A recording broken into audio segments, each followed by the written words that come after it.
এই মধু, আমি কাজে বের হলাম। কখন ফিরবে? তুমি চিন্তা করো না, আজকে তাড়াতাড়ি বাড়ি ফিরে আসবো। হ্যাঁ, সেটাই তো চিন্তার।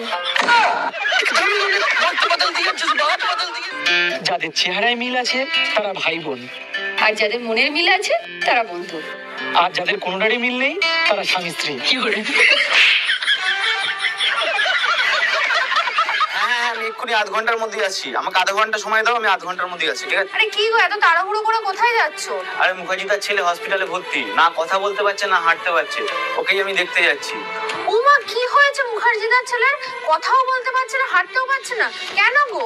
আরে এই তো 2 ঘন্টা আগে জন্মালো সবে। আমাকে যেতে দাও, দেরি হয়ে যাচ্ছে, আমার আসতে একটু দেরি হবে। মান সম্মান একটু থাকবে না? কেন, কি হয়েছে? 5 বছর আগে কাকা বাড়ি যেয়ে কয়ে এসো তোমার বয়স 16, এখনো যেয়ে কও 16, তোমার কি বয়স বাড়ে না? না, বাড়ে না। আমি এক কথার মাই, কত ছড়িয়েবাজি কথা আমি করতে পারি না। 5 বছর আগেও করছি 16, এখনো করছি 16, 5 বছর পরে যাই কবু 16। হ্যাঁ, একবার জানো, বিয়ের আগে টাকা পয়সা ছিল না ঠিকই, কিন্তু শান্তি অনেক ছিল। আর এখন?